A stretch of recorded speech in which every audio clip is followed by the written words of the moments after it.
Normally I do a bit of an intro, but we don't need to do the intro anymore. Okay. It's taken. Fuck you. All right, here I'll do it. No, you don't have to. I'll do a written one. Here we go. All right, my guest today, Scottish-born comedian who's become one of the most popular comedians in Perth. Fortunate enough to sell out a show at the Edinburgh Fringe, sold out. Aye, well, we Yeah. sold it one night out of like 12, so that was fucking good times. Yeah, killer. Award-winning show, Deep Fried in Platter. Patter. Scottish for humour. Patter. Crowd favourite of the Gong Show, killing it everywhere. Just a comedian's comedian, dude. I'm loving your work. I had no Thank you. idea I was a comedian's comedian. Thank you, mate. I thought I was nobody's comedian. No, dude, everyone loves you when you come on. It's like you're one of the few of the guys at the Gong, like the other open micers, will go, all right, so who we got? Wolfie, we got Jill, we got IAIN Pringle. No one's winning any money tonight. Because you've taken out like top spot a fair few times, at least Aye. 1, 2, and 3. Yeah, I think I've made a couple of grand off the Gong Show this year, which Yeah. I'm pretty Oh, happy Jesus with. Christ. That's cool. But, like, in the last year, maybe, I don't know, man, but certainly more than I've got off of the weekends there anyway. So. That's great. And it's like, so is there a thing in your mind now that there's like I'll go to the Gong on a Thursday and try and get a couple $100? To be honest, I just like doing the Gong because it's it's short and it's good for like trying out openers, man. But I think if I go down thinking I'm going to win any money, and I generally don't, so I try and just go and try and enjoy myself. But yeah, and you look and see who's on sometimes and think. But then it's a lot of it's your form because like I had like a period where I kept winning the Gong or coming first, like second or third every time I done it. And then like you try doing the same stuff or changing it up, and sometimes you just lose a bit of your mojo or something like that, man. And like there's a certain edge you get from just full confidence, which comes and goes. Plus it's like a pure short period of time to try and be funny, like because if you're doing like a 20-minute set, you can like if your first 3 or 4 minutes don't really work, you can talk to them a bit in the crowd, you can figure out how to get them going. Yeah. But like. But it's 3 minutes. Yeah. You're like, if it's not working, it's not working. Yeah. And it's like, that's why I feel like the Gong's not a great place to judge your material anyway. It's just a fun sort of get on stage and see what happens. Yeah, it's good to judge material about Perth, because like I found people here just want to hear about their how silly they are in their own. Yeah. Especially when you're just coming on and they hear it and they see I'm not Australian. Yeah. And they get very like surprised, so that can be helpful. Which you play into as well. So that's cool, aye. yeah. So then do you feel like audiences respond well to like your point of view as a Scot for Australians? Like this is what you're like holding a mirror up to them kind of thing, and they respond well? Yeah, I'd say so, man. It helps when you can do the accent, and they think you're Australian when you go up. But yeah, I think because like Perth's so parochial, like I mean, when I first came here, I would like open with my old opener from back home, which was about suicide, and we got like, a lot of like dark stuff, about kind of not super dark, but stuff about working in like aged care and all that sort of stuff, and like which would go down really well in Glasgow, or Edinburgh, whatever. But I came here and like it would be fine, but Brendan Burns spoke to me and he's like, you need to realise Perth's like the most parochial or most isolated city in the world. They want to hear about themselves. As soon as you go up there, they don't want to hear about your mental health issues, man. Like, they're fucking happy people. Look at them. Yeah. But like, so it's like sort of a double-edged sword. I love being here for the how nice the lifestyle is, man. Like it's pretty affordable and shit. Don't have to work too much and stuff to get by in that. Yeah. And then, but the comedy, you're like certain things you can't really. I don't know. You need to be up there for a while before. I'm gonna try it. I'm doing a solo show at the Fringe coming up. It's going to be about a lot of stuff about childhood, and growing up and about class and that kind of thing. So I'm looking forward to seeing how they respond to like having all that longer time. Because if I go up and kind of do what I usually do for the start, and then what I go into more sort of, I don't know. I don't know. I'm gonna see how it goes. Man, I've only done one solo show and I found it quite difficult. Oh yeah, yeah. As in, there's you find like there's too many, like it's too long, or is it like? I found, well, to be honest, it wasn't that because like when I did the first one, it was at the Perth Fringe. Last year. And I found that it was just the low audience numbers and like checking tickets all the time made me more. I wasn't that bothered. Whenever I got in and started the show, even if I only had a few people in, I could do it fine, usually. But like it was just that fucking stress. I like you're checking have you done the Fringe before? Yeah. No. No, right. Well, No. there's like a website you get, and you got to download like a PDF every time you want to check your ticket sales. And you end up like when you're in the midst of a festival, you end up doing that fucking 5-6 times a day. And it just you're like, all right, one more ticket, brilliant. If you're lucky, Yeah, like, I think it's just brutal. Ian Berg was telling me the same thing. He was like checking ticket sales, like, oh, it's 2 now, and we've got 5, and it's like, and then it was steady at like nothing. But yeah, normally the question I ask first, all of my guests, is why comedy? So what drew you to it in the first place? I presumably never get enough attention growing up. I don't know. I don't know, man. Or you got a little bit, and then you were like, I could get used to this. Yeah. Well, I think I wanted to do it for years before I ever even really realised I wanted to do it, because I'd just be like watching it constantly as a kid. And then when I was about in my sort of early 20s, late teens, early 20s, one of those things I would be thinking about a lot, but just was very, very daunting prospect. The stage fright and stuff like that just gave me the absolute fear. I'd always worried that I'd see people I went to school with and stuff like that whenever or they'd see you. Yeah, that's what I mean. Like they'd see me doing stand-up, and I would just be the... And in reality, like once you start, like you realise no one gives a fuck. You're lucky if anybody comes to see you in the first fucking 6 months, like, and it's really like just something you've got to get over. Because I'd find I'd be like writing jokes and shit for like years before I would try the stand up. But yeah, it's just one of the things. And then you try it, and like it's just like, oh, this is the. Although the first time I tried it, I walked off after about 20 seconds because I was on a come down from some pretty strong MDMA, and I shouldn't have done it before my first attempt at comedy. Like, and the guy, it was one of these variety shows where like nobody. So there was like a rapper, a fucking juggler, a clown, all this bullshit, man. And the guy that was hosting, man, he never done any warm up. Just got up, got everybody to let off like party poppers. Do you have them in Australia? Yeah. I got everyone in the crowd to let off a party popper. I hate those things. And then just brought me straight on, and it was Halloween, so I was dressed as like Wayne from Wayne's World. Oh, cool. And I was with the long hair. Aye, and I didn't have a mullet at the time, right enough, but I was trying to like, and I had these jokes about looking like him and stuff, and they didn't come out right properly, so I just fucking panicked and walked straight off. and I didn't get back to it for about 6 months. But then when I get into it then, and the first time I done it, it was like I got the fucking bug. I was like, this is my fucking thing. I'm doing this forever, and I end up doing it 3, 4, 5 times a week. Oh, great! Wow, that's a lot. Aye, because you can do a lot more comedy in Britain, like in Scotland anyway. Because if you're in Glasgow, you're only about an hour to Edinburgh. You're about an hour and a half to Dundee. A couple of hours to Aberdeen. You can get down to Liverpool, Manchester, Newcastle, any of these places pretty easily. You can get a train down to London in like 4.5 hours. You can get anywhere in the country on a bus pretty easy. So if you're willing to gig that much, you can develop a lot faster than I think. I guess the same is true in America. New York, you can just catch an Uber or taxi from like this corner to that corner, and do 8 sets in a night. Yeah. Whereas here, you're driving from Fluffy Duck to Fremantle. Getting for your hassle for doing 2 gigs. Are you not sticking around? Well, that's cool. So you said you were writing jokes down before, like years before. So what prompted you in your head to go, I'm going to write these down for a one-day thing? I think I was just fucking very miserable, and I was like, and I think I'd been dumped or something, and I was like, I need to, if I don't do this now, man, I need to, like, I don't know, I find I'd start doing things if I hit rock bottom in some level, you know what I mean? So something made me finally try it, and then I tried it properly. But it's if people haven't done it, I mean, you'll know it's like the fucking best thing ever, man. Like if you like get the wave from early on and just, or if you're struggling at the start and then you can dig them out, then it's like it's the most satisfying thing ever, man. Like, or if you hit them with a fucking something you've not, like an off the cuff thing, or like if the thing especially if you get like a new bit that you've never tried before, and even if it's like a gig like Buffalo or something, like or Fluffy, and if it works there, you're like, shit, this is gonna be fucking class when I do it in like a big sold out show or something, man. So it's the best thing ever. Yeah, something, I don't know, like I've done some other performing, like I play music as my main job, but like I can get an applause or standing O for playing a song, but it doesn't hit the same as a room full of people laughing. Aye. I think most comics want to be musicians and most musicians want to be comics.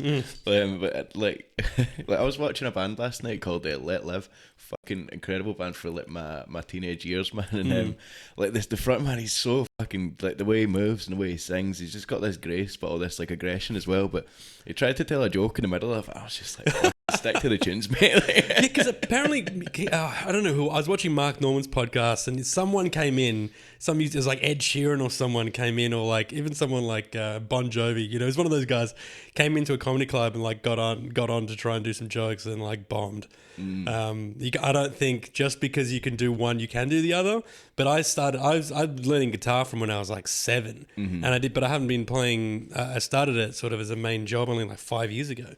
And then incorporated a whole loop pedal thing just because I didn't want to join a band. Yeah. I didn't want to pay extra, you know what I mean? You ever been tested for autism? Have been to what? Tested for autism?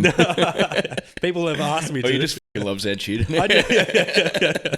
I do. I play Ed Sheeran, like, because he loops all that stuff. But I play, you know, all kinds of stuff. 60s, 70s through to like, everything from like Elvis to, you know, Harry Styles. That's awesome. And do you play that in like, where do you generally gig? Pubs, bars. I'm playing tonight at the Sporting Globe. I don't know which one. I think Sporting Globe, Florian. It's like 11:30 at night. And then tomorrow somewhere else. Generally 2 to 3 gigs on a weekend. That's it. Which is great. And it's like, it's a different enjoyment for me now. Like, comedy is different. It's like way more of a blood pumping sort of thing. Heart's racing before you get on stage. But when I set up, like I'll play Mullaloo Beach Hotel or whatever. I played there the other day and there's a new venue I hadn't played there before. The place was packed out. It was one of the nicest days we've had since it's been shitting from the sky. And I sort of just carrying my stuff through. Places packed out, and people are getting out of your way and looking at you. And it doesn't faze me anymore. I'm not nervous to do it, and I get up there and it's almost like autopilot. Yeah. And I guess the same could be said for people in comedy who've been doing it for years.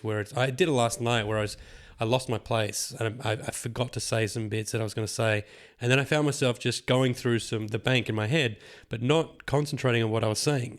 I knew that it was coming out correctly, but I wasn't really, like, there was no performance. And I guess that there's a danger in that, where you can feel like you're, like you said with the lounge, or with the gong, sometimes it hits the crowd differently one week to the next. And I think for me anyway, it's because probably sometimes I'm not in the moment. I'm just saying the words. It's like rehearsed. It's same with the songs and stuff that I sing. I'm not thinking about. Sometimes I'm singing Ed Sheeran and I'm like scanning my iPad looking for another song to sing after it. But I'm like, my brain's doing one thing and my mouth is doing something else. It's cool. Aye. Well, it's strange. I wouldn't say it's cool. I definitely get that with like some older bits, like the stuff because I still, if I'm doing like a longer set, I'll sometimes do some bits from like when I was starting out, and like I don't even like remember saying it after I said it. You know what I mean? Unless I'm fucked up. I hope I said that right. I'm like, I need to refresh these bits, man. Otherwise, get rid of them. You know what I mean? Yeah. So when did you start doing really well? Like, from how long did it take you for been doing open mics to getting booked? So I mean, I started 9 months before the COVID lockdown. Oh, yeah. So which in Scotland was like there was no comedy for like over a year, and I was starting to get like paid gigs, and was I getting paid gigs in Scotland? But I definitely had some, but I don't think I was like a regular or anything. You'd get like onto like a weekend, like doing like a 10-minute spot or whatever. So I got a few of them before the lockdown. So my first sort of 9 months, it was pretty decent going. But I wasn't like, there was people that would started out and that were like getting signed by agents and shit, and they could see they were clearly a lot better than that. But I was doing okay. Yeah. And then I think I'd done it for another couple of years before I came to Australia. Like just over 2 years after it. And so when gigs came back in Scotland, I wasn't really getting booked because so many like pro acts were taking all the ones that hadn't gigged for ages and like would already be regulars. Yeah. And it's like, well, they had to get the spots obviously first. So I just started my own gig. Me and my missus started running one in a cafe, like was like upstairs at the mezzanine of a restaurant, but we would book like, it was like a new material night, and we'd book like all the best Scottish circuit acts, people that could do theatres on their own and shit. Just get them to come down on a Sunday night and try new stuff, and then we'd have like an open mic at the end of it, so you'd have like four or five pro acts doing new stuff, different sort of levels of acts, and then at the end you'd have like whoever wanted to get up and do a bit could, and yeah, it was so fun, man. Just and started making money for that, and realizing like you can make a lot quicker by putting on your own stuff. Yeah, people want to work with you because you've booked them, and they've had a sold out show where they got to try a bunch of new stuff, so they want to keep doing your gigs, and then that sort of helps cyclically get stuff. So then we just started running loads of our own, and took a wee while before I'd get booked for paid spots by other people. And then back home you can do like the Edinburgh Fringe. Pretty much every level of act does the Edinburgh Fringe in Scotland, because you can do it for free and you can get loads of gigs that way. So we done that just before I came to Australia. Cool. Yeah. So. And then it was that sort of because you started Roasters, didn't you? Aye. So well, that's going to hopefully be part of like the Roast Battle League, like an international thing. But I started that in Australia, or in Perth, sorry, like. And that was that the same sort of intent, is to have another, not a new venue, but another thing, like another creation sort of per week or per month that you can do? Yeah. Well, it's just fun. I mean, it doesn't make any money, but the shows in Oasis, we did 3 in there, and I think we're going to do it somewhere else now. But it's like it gives certain acts do really well at it. If they put the effort in and write, and they're good at like writing one-liners and stuff like that, then they can get clips that get loads of views and stuff, and they can. It's really good for the writing muscle. I find that newer acts tend to do better on it, usually than some of the more established ones, because a lot of the people that have been going for a while kind of phone it in a bit. And then I guess the people that it's like their first time on at a comedy club or whatever, they're going to sit and write it for hours, and then they come out with some pure gems. Plus they take more risks as well. It's quite funny, man. We Roz Evans done some jokes about Edma that absolutely floored me. Well, he prefaced by saying they're like friends. Yeah. That's funny. I mean, she takes it well. Yeah, there's one I've not even put on the internet yet, man. It was like absolutely savage, man. Like, I had Brendan Burns walking off stage. It was so funny. So I love Roasters just for that. It does seem pretty cool. It seems raw, like savage and raw. And it's like I mean, that's sort of why I like it, in place of maybe something like the Gong, whereas like the Gong you go and it's like this thing where it seems more competitive, and it's like the crowd want to participate in someone getting gonged. But Roasters is like you come in and it's like it's way more electric sort of. Aye, we had people in the front row that were having like pre-drinks for their orgy last one. It was fucking like, you would get a certain type of person coming to Roasters, man. It's a younger crowd, a smarter crowd. I like them, man. Like and then and people getting ready for an orgy by coming to Roasters. Yeah, the whole front row, because they're going to get roasted. Exactly. Yeah. Well, I think because I've done it once. It was Brad Hayden messaged me. He's like, I've signed up for Roasters. Would you like to do it with me? And I haven't done it before, and I've been sort of meaning to do it. Mm-hmm. And then I was like, yeah, sure. Not really knowing much about the format or anything. And then he was great because he was like, he gave me the green light to pretty much say all the fat jokes I wanted to say. And it worked out. It worked out well. I think there was a couple of his that like seemed more, the crowd seemed more confused than anything else. Do you think that do you pair the people up, or do you think you just let people sort of... So Brad asked to go against you. I don't know if... I assumed he was mates with you and you spoke together about it or something. But usually I'll pair people up that are a similar level, like sort of in comedy, that are doing similar gigs, or people that are just friends, because they're going to be more savage against friends usually. So that can work quite well. Yeah, Ian Burke was telling me that. I can't remember the exact joke, so I don't want to butcher it, but something about him looking rapey. Ian looks rapey. Yeah. When he puts the fucking necklaces on, man, it's like you're not the boy for normal people. Like I don't know what the joke was, but it's true. So are there comics, speaking of that, are there comics like Ian or anyone else that you workshop jokes with when you're trying stuff out, or is it all a personal thing for you? Workshop. I tend to workshop stuff for my girlfriend, to be honest. The one that's like you've left in the car with the... Yeah, she won't come in here, man. I think it's because you're Sri Lankan. Yeah, his girlfriend's literally parked in the car right now, refuses to come in. She's like, is that him, Jared? No, I'm staying in the car. Yeah. Yeah, she's in the driveway. I'm like, there's a cafe, there's it in the house. Come in and sit and relax. But no, so I tend to, I mean, she doesn't do comedy, but she's contemplating trying it. Cool. And because I spend all my fucking time with her, I tend to run, or not even, I usually just shit I've said to her, and then I'll if it makes her laugh, then I'll maybe work it into a bit. But like, I don't know, I don't really workshop stuff with other comics. I mean, I met up with a few comedians lately, Colin Ebsworth, Tabo, and Chris was met. But yeah, I don't usually do that very often, man. I would probably like to do it more, but I'm very disorganised. I mean, I'm an hour and 7 minutes late for this. So. No, well, I haven't written anything in a while. I sat down today before you got here, and I was writing stuff. I find that if I've got a podcast on, like a Mark Norman podcast or Rogan or whatever, it starts to get my brain going about they start to. My wife did this the other day, and I was like, oh yeah, my wife does something similar, but completely different premise and different sort of. But it gets me thinking about other stuff. Whereas if I just sit down with a pen and paper or a laptop and try and what's funny, nothing comes out. Yeah. Or if I'm just driving and something will hit me. But like, really, for the last month or so, the podcast has been sort of taking up my creative energy, and this everything else has sort of become secondary. And then I realized until yesterday I hadn't done a comedy gig in 2 weeks. So I was like, oh man, I need to. I messaged Josh. I'm like, dude, can you squeeze us into the gong? And I'm up first. He's like, oh thanks man, I needed someone half decent to get through to go first.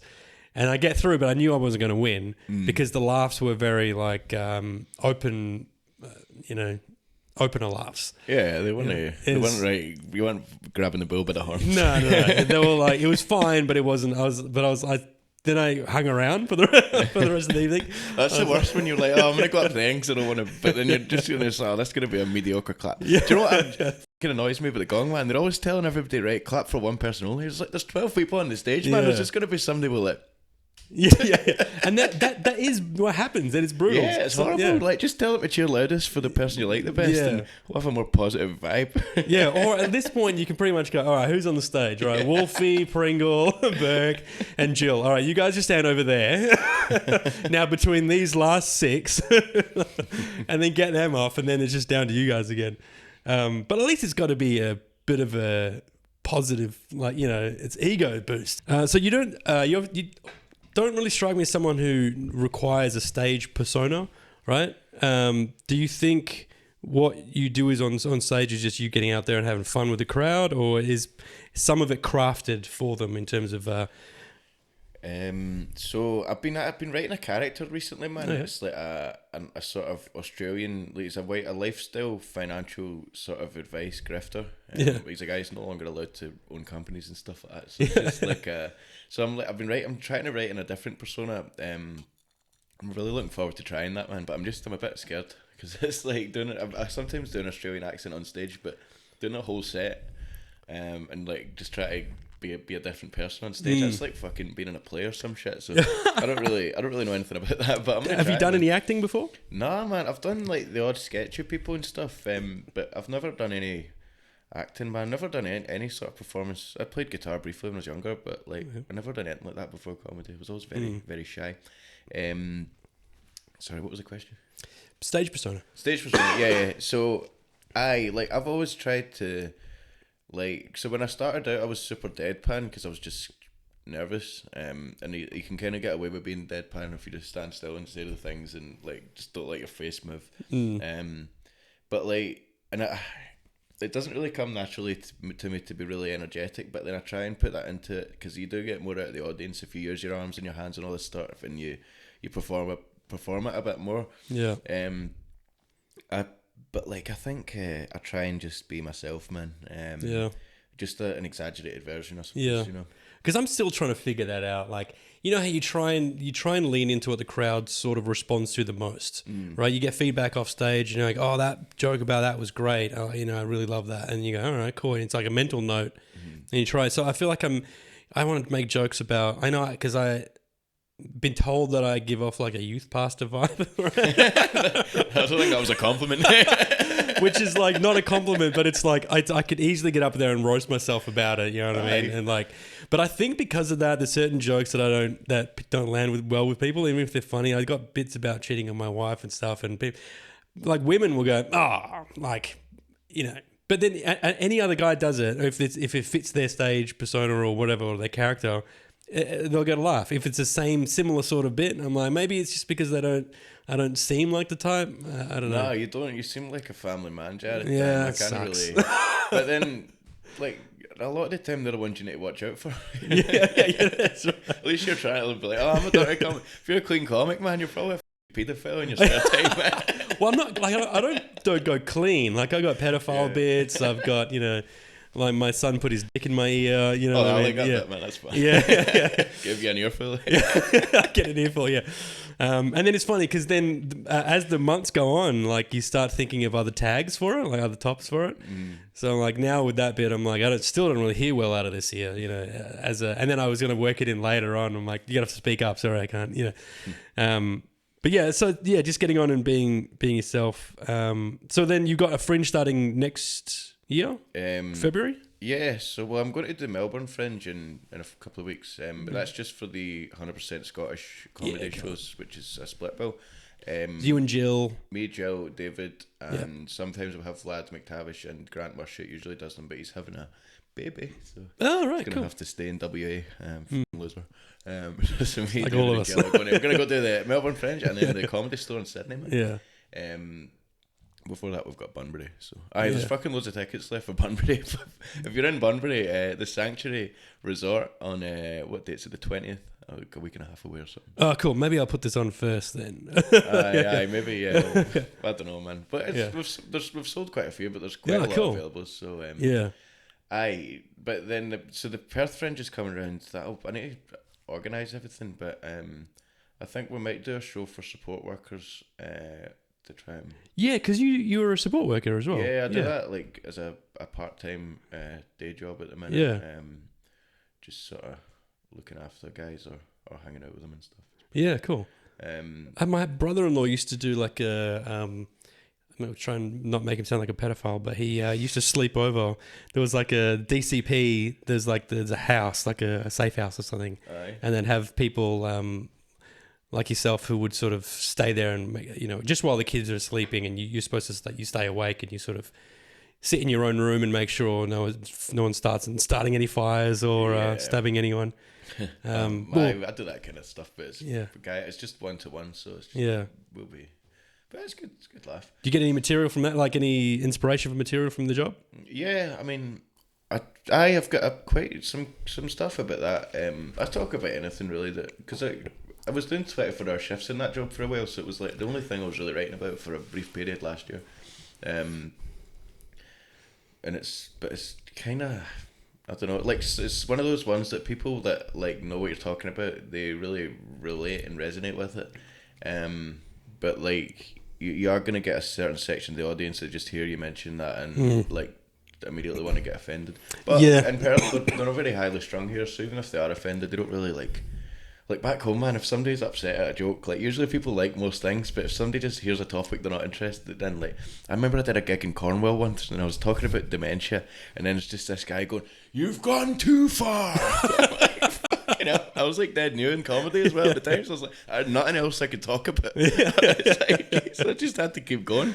And Jesus, man, it was like an old guy, but I thought he was gonna fucking take me in a fight and throw a fucking pint glass at me or something, man. But he probably had dementia. Rural England. Aye, probably. Yeah. Well, I think a friend of the pub. It was one of these places that was so remote that everybody knew everybody in the place, and I think a friend of theirs had dementia or something like that, man. So it's good to have something else to fall back on, and have more strings to your bow than I had at that stage. So then, comedy. I mean, would you like comedy to be a long haul thing for you, or you would just Does it end? There's a goal of like just getting Netflix deals and. I don't really care about Netflix, because I feel like that kind of stuff changes so frequently anyway. Like when I started, having a Netflix special was the biggest thing you could get, but then YouTube specials got really big. Yeah, and putting out your own ones. Exactly, yeah. So you can put your own stuff out, and then Netflix ones seem to be becoming the more bigger like becoming a bigger deal again. They're getting more fresh faces in to do them that are actually good.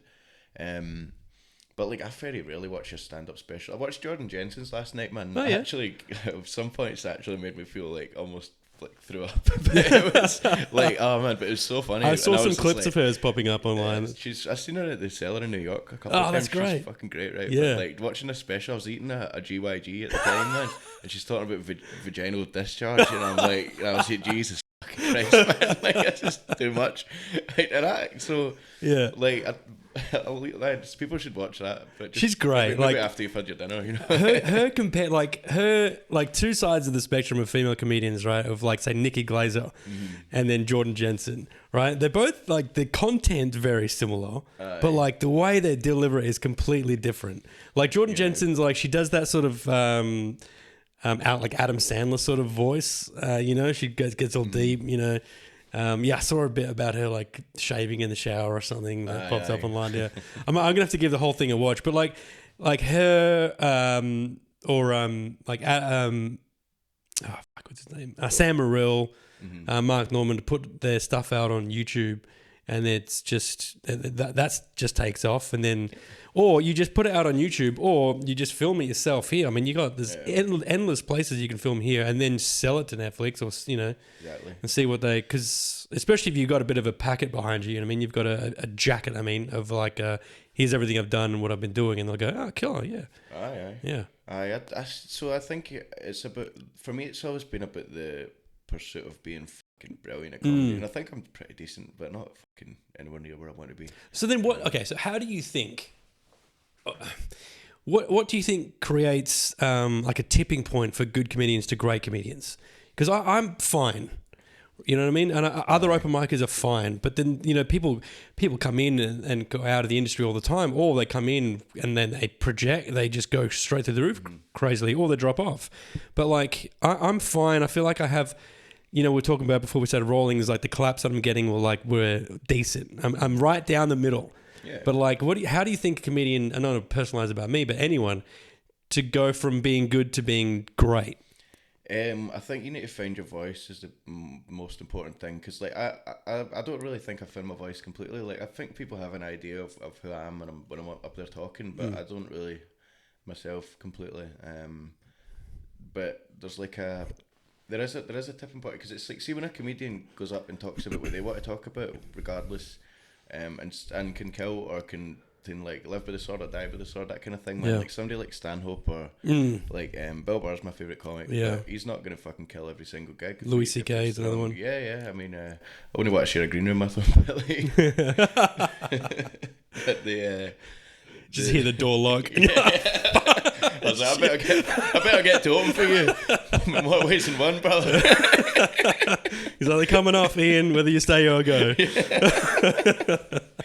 So, like, yeah, I think if you can go, I don't think there's that many, because especially if I'm in Australia, or since I've been to Australia, I kind of pander to the audience a little bit. Like, I'll do stuff that I think they'll like rather than what I really want to do. But with this solo show I'm going to do, I want to do stuff that I want to do, because I think that'll make me better. Might make me worse first, but then it'll make me be better by the end of the run, kind of thing, hopefully. Yeah.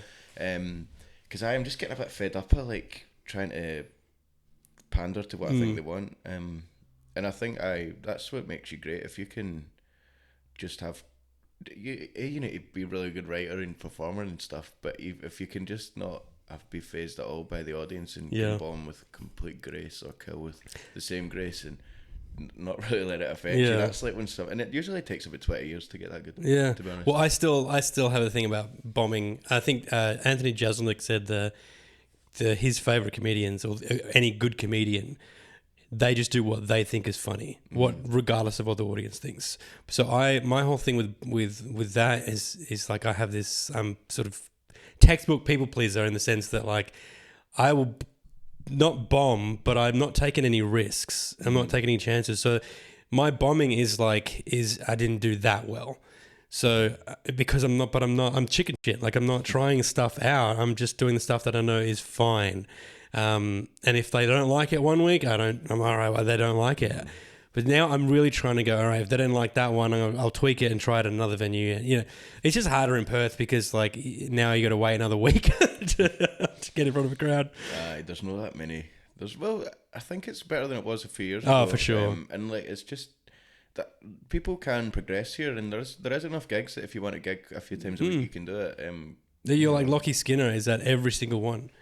He'll like do like a music open mic, like to go and do stand up. Like, Yeah. I've got to admire that, man. That's, He's the only one in a bunch of acoustic soloists, and he gets up and starts telling jokes. I've not done that since I was like fucking 3 or 4 months in. You would do stuff like that because you were just like, when you've got that initial like, oh, I just want to get on stage so badly, and it's like addictive. It's like fucking cocaine. Like, like, you just want to get that buzz of and you even still get that off of doing fine at a fucking music open night, mic, because you're like, it's part of being super new. You just get that. It's just like going through your fucking veins, man. I just want to get up there and tell my fucking shitty jokes. Well, you think that I should have started incorporating it in my music gigs, right? But when I do my music gigs, there's people eating dinner, there's families, or there's people like don't give a shit if I'm there or not.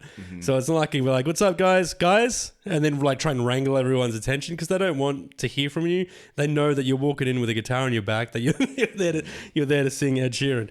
Yeah. Have you ever tried any musical comedy? No, but I'm going to. People have asked me that, and I'm like, you know what? I actually might do it now because it seems like it might. It's not. I wouldn't call it niche, but it's like it's not exactly a common thing. Like I mean, it's just a matter of how that looks for me. Like I don't want to get up and do a what's his name?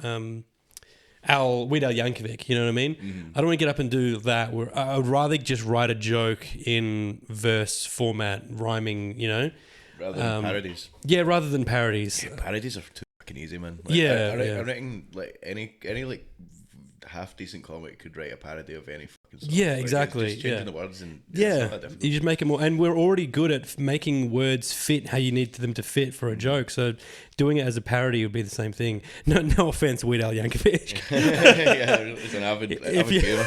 Weird Al. If you stumble across this podcast and you're like, "Fuck," I've been doing it for 40 years, and this fucking YouTuber is like. So then when you do the Aussie accent, right, and it's convincing, it's great. Does there ever a time where people are like, "Wait, is he Australian or is he Scottish?" Cause all the time. Yeah. Like usually drunk people, right?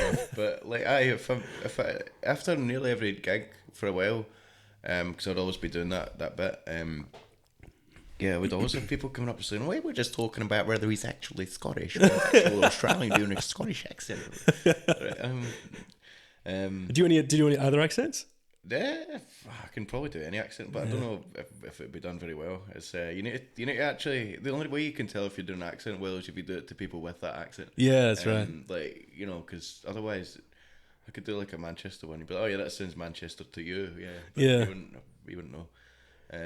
But I don't know. I want to maybe incorporate more. I want to do more character stuff and like build up a repertoire of characters. Yeah. Whether that's online thing or live, because like when I do this live show, I want to like have like family members and shit phoning in that are also played by me and stuff. It's gonna be it's going to be like a seminar that keeps getting interrupted by fucking just colleagues and stuff, just people that he hates, and like they're phoning him on FaceTime, and it's going to be a whole. So I'm gonna need quite a few voices for that. So I don't know, man. These are all just fucking ideas. Yeah, man. well, they're good ideas because look at Xavier Michaelides. He does that sort of thing on TikTok, which became really big. He was like a Bunnings guy. Yeah, so he did. Yeah. So like it just takes something like that for it to resonate with someone, and then like all of a sudden you're getting people offering you things because he's a TV writer as well.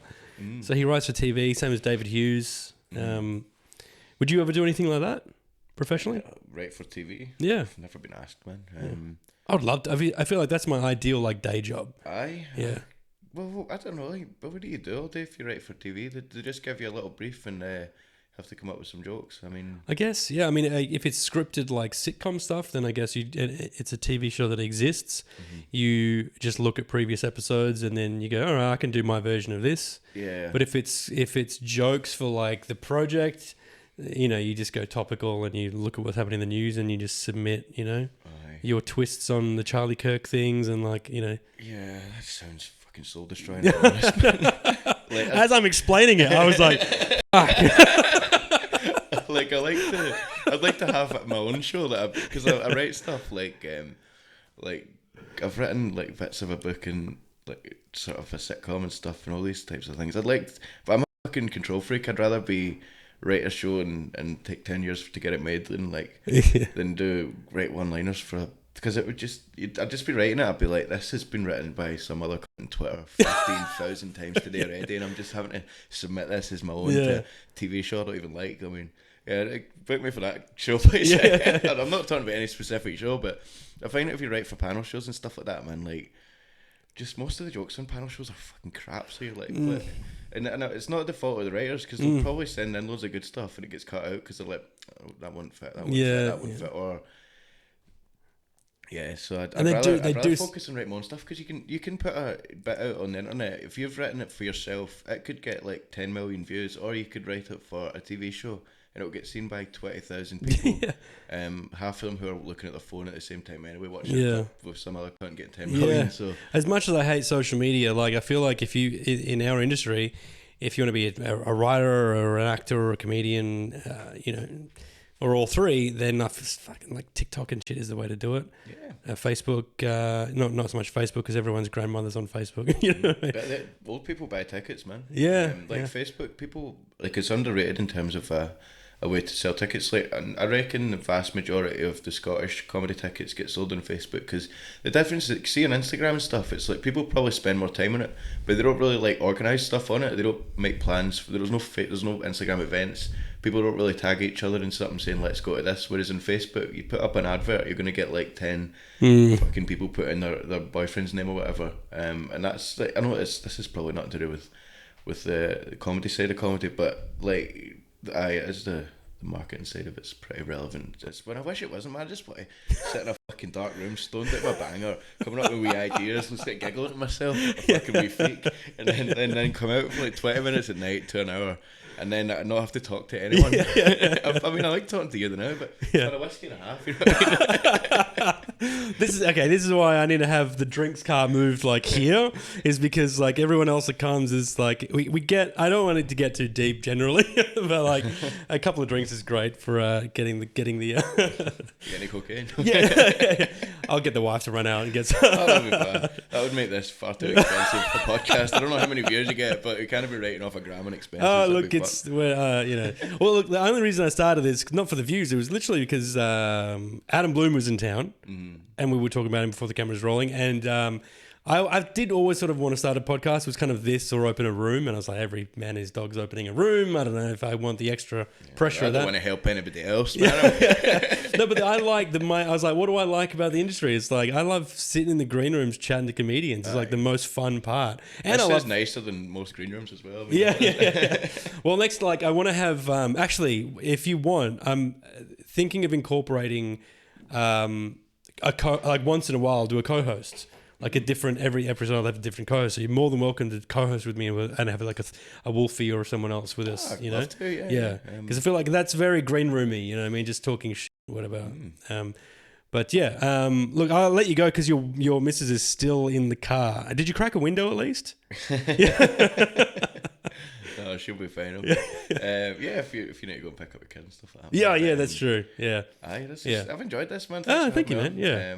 So what's next? Have you got some big? This won't come out for a few weeks, but people can see you all over the place. And Roasters is going to become a semi-regular thing. Yeah. So we're finding a new venue for that now. For Roasters, so that should be coming back imminently. But that's Roasters WA on Instagram or Roasters on Facebook. Excuse me.